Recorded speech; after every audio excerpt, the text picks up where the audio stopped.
Hi und vielen Dank fürs Einschalten. In diesem Video soll es darum gehen, warum freie Projekte gerade für uns Dienstleister sehr, sehr wichtig sind. Also, first things first, was ist eigentlich ein freies Projekt? Darunter versteht man ein Shooting, wo du komplett selbst bestimmst, wie das Shooting am Ende werden soll. Das heißt, du bestimmst die Location, welche Models du shooten möchtest, was diese tragen und die ganzen Einzelheiten drumherum. Also ob es bestimmte Accessoires geben soll oder ob vielleicht Tiere dabei sind. Oftmals ist es aber auch so, dass du einfach nur ein bedeutender Teil eines Style-Shoots bist, selbst aber keine Organisationsarbeit leisten musst. In den nächsten Punkten möchte ich dir erklären, warum auch du unbedingt freie Projekte planen und umsetzen solltest. Kleine Info am Rande, wir sind Hochzeitsdienstleister und es kann durchaus vorkommen, dass ich einige Beispiele nenne, die eben genau mit diesem Thema zu tun haben. Deswegen, hiermit seid ihr vorgewarnt. Punkt Nummer 1 ist, du kannst genau zeigen, wofür du stehst, was du schön findest und wofür du auch gebucht werden möchtest. Der Vorteil bei einem freien Projekt ist eben genau der, dass du selbst in der Hand hast, wie was aussehen soll. Das heißt, angenommen, du bist eben Hochzeitsfotograf und möchtest ein freies Projekt starten, dann kannst du dir genau aussuchen, wie deine Models aussehen sollen, welche Kleider sie zum Beispiel tragen sollen oder welche Anzüge, wie der Brautstrauß aussehen soll, das Styling, die Location etc. pp. Ihr könnt euch das zum Beispiel so vorstellen, wenn ihr es liebt, Boho-Hochzeiten zu fotografieren, dann könnt ihr in einem solchen Shoot eben genau das umsetzen, was ihr wunderschön findet und wofür ihr auch gebucht werden wollt.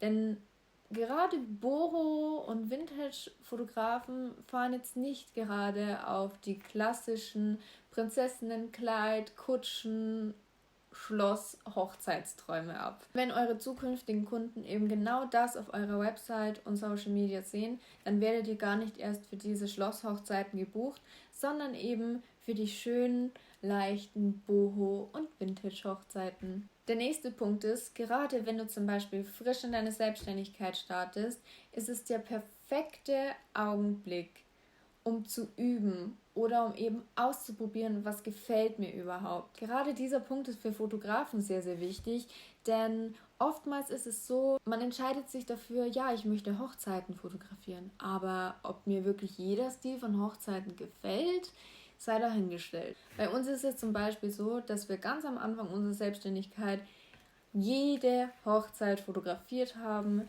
die uns haben wollte.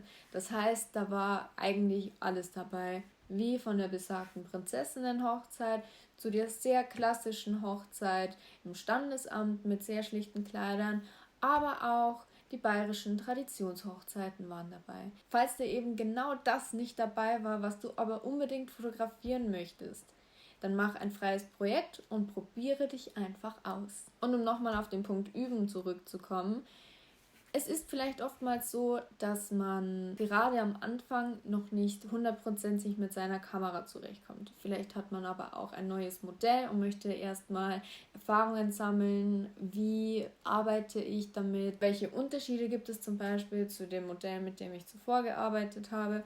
Und bitte merkt euch das. Probiert sowas niemals, niemals auf einer bezahlten Hochzeit oder einem bezahlten Shooting aus. Denn gerade Hochzeiten sind einfach kein Platz, wo man neue Fototechniken oder neue Geräte ausprobieren sollte. Einer meiner Lieblingspunkte ist Punkt Nummer 3 und zwar geht es darum, dass ihr durch freie Projekte perfekt neue Kontakte knüpfen könnt. Ihr lernt dadurch so viele Menschen kennen. Wenn ihr zum Beispiel ein Bridal-Theme-Shoot machen möchtet, dann braucht ihr unbedingt ein Kleid, ein Model, einen Visagisten und vielleicht auch einen Friseur, der euch die Haare macht und zum Beispiel einen Floristen. Das heißt, ihr braucht 5 Dienstleister, die ihr vorher vielleicht noch nicht gekannt habt und so baut ihr euch nach und nach ein wundervolles Netzwerk auf mit Dienstleistern, die ihr bestenfalls auf der nächsten Hochzeit wiedersehen werdet. Punkt Nummer 4 soll jetzt auch die überzeugen, die vielleicht noch so ein kleines bisschen skeptisch sind.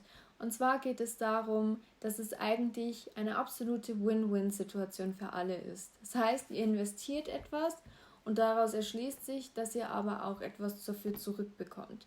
Angenommen, ihr leiht zum Beispiel ein Brautkleid her, dafür bekommt ihr die Bilder, die beim Shooting entstanden sind. Oder vielleicht war ja auch ein Videograf anwesend. Ihr werdet aus jedem Style-Shoot mit Aufnahmen rauskommen. Das heißt, ihr könnt eurem Kunden genau zeigen, dieses Kleid sieht an diesem Model so aus. Das ist auch schon eine super Überleitung zu unserem 5. und letzten Punkt. Und zwar könnt ihr die Bilder perfekt nutzen, um eure Social-Media-Kanäle abzudaten. Gerade was Instagram und eure Website angeht, ist es super wichtig, immer neuen und frischen Content liefern zu können. Hier oben auf dem i könnt ihr übrigens abstimmen, ob ihr ein Video sehen möchtet, wie ihr euer eigenes freies Projekt plant, beziehungsweise wie wir an die ganze Sache rangehen, wenn wir ein freies Projekt shooten möchten. Oder hinterlasst uns einfach einen Kommentar, welche Videos ihr als nächstes sehen möchtet. Das würde uns natürlich auch sehr interessieren. Ansonsten würde ich sagen, das war's auch schon mit diesem Video. Vielen Dank fürs Zusehen und ich hoffe, wir sehen uns beim nächsten Mal. Bis dann. Tschüss!